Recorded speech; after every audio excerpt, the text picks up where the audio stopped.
একঘেয়ে তরকারি খেতে অনেক সময় ভালো লাগে না, সেটা লাউ হোক সবজি হোক, যে কোনো সবজি বা মাছ মাংসের ক্ষেত্রেও। তো আজকে আমি লাউ দিয়ে ডিম দিয়ে খুব মজার একটি ইউনিক রেসিপি তৈরি করছি। এটা তৈরি করা যায় খুব সহজে এবং খেতেও লাগে দুর্দান্ত। চলুন দেখে নিই এই লাউ আর ডিমের রেসিপিটি আমি কিভাবে তৈরি করছি। এখানে লাউগুলো আমি এভাবে ছোট ছোট করে কেটে নিয়েছি গোল গোল করে। তবে লাউটা যখন একটু ছিলবেন তখন যেন লাউর সিলকাটা একটু পাতলা করে ছেলা হয়, তাহলে লাউটা মানে রান্নার পরেও সবুজ সবুজ থাকে। তো আমি ভালো করে কেটে নিয়ে এরপর আমি এটা ধুয়ে নিয়েছি, পানি ঝরিয়ে রেখেছি। এরপর রান্নার জন্য একটা পাত্রে আমি প্রায় 3 টেবিল চামচ পরিমাণ সয়াবিন তেল দিলাম। তারপর দুটো পেঁয়াজ ভালো করে কুচি করে নিয়েছি, পেঁয়াজটা একটু ভাজা করে নিচ্ছি। 1-2 মিনিট ভাজার পরে এখানে আমি দুটো কাঁচামরিচ দিয়ে দিলাম। লাউর সাথে কাঁচামরিচ দিলে কিন্তু আসলে লাউটা কিন্তু ভালোও লাগে। আর লাউ রান্নাতে কাঁচামরিচের ঝালটাই কিন্তু আসলে বেশি টেস্টি হয়। আমি আবার পরবর্তীতে দিব। তো এখানে 1 চামচ করে 2 চামচ আমি দিলাম আদা আর রসুন বাটা। তো এগুলোর সাথে এখন দিয়ে দিলাম একদম সামান্য পরিমাণ হলুদ গুঁড়া আর মরিচ গুঁড়াও খুব সামান্য পরিমাণ। হলুদ আর মরিচ গুঁড়া একটু রঙটা সুন্দর আসার জন্য দিয়েছি। তো আমি এখানে মশলাটা একটু কষিয়ে নিচ্ছি। তো এখানে আমি একটু সামান্য পানিও দিয়ে দিলাম যদি পুড়ে যায়। তারপর এখানে দিয়ে দিলাম আমি প্রায় হাফ চা চামচের পর তো ধনিয়া গুঁড়ো।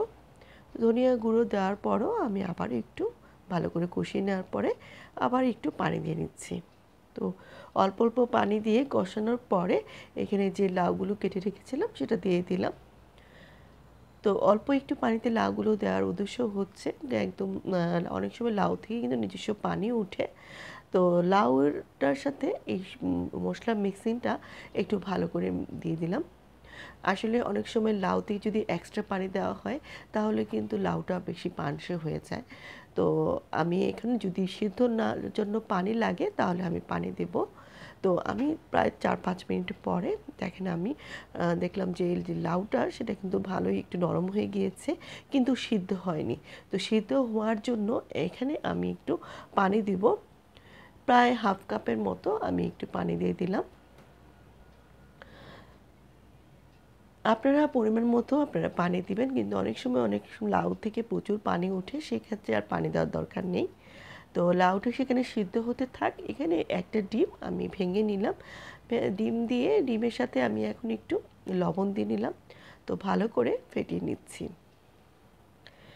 ডিম ভাজার জন্য পাত্রের মধ্যে আমি একটু 1 চা চামচের মতো তেল দিলাম। তো তেল দেওয়ার পরে যে ডিমটা ফেটে রাখলাম সেটা এখন ভেজে নিচ্ছি।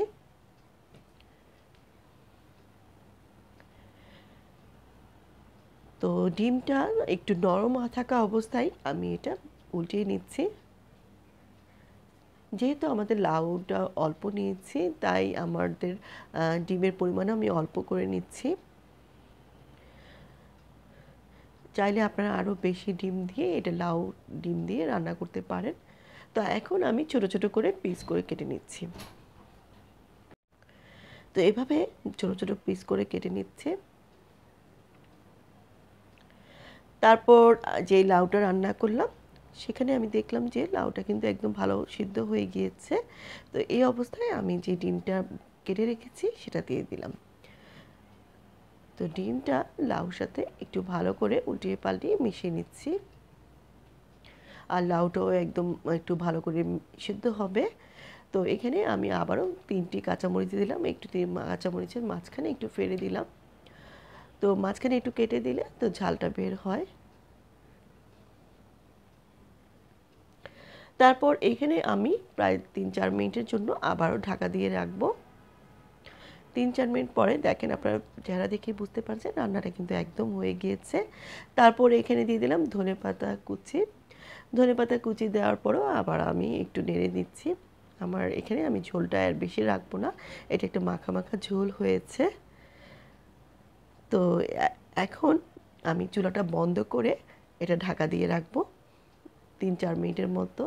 তারপর এটা আমি সার্ভিং ডিশে নিয়ে নিব। দেখলেন তো খুব সহজে লাউ দিয়ে ডিম রান্নাটা হয়ে গিয়েছে। এটা কিন্তু খেতে অসম্ভব ভালো লাগে। এটার লাউয়ের যে নিজস্ব ফ্লেভারটা এটার মধ্যে রয়ে গিয়েছে, তাই রান্নাটা কিন্তু অসম্ভব ভালো হয়েছে। তো আশা করি রেসিপিটি ভালো লেগেছে। আমি অনুরোধ করব আপনারা অবশ্যই বাসায় তৈরি করবেন। সবাই ভালো থাকবেন। আল্লাহ হাফেজ।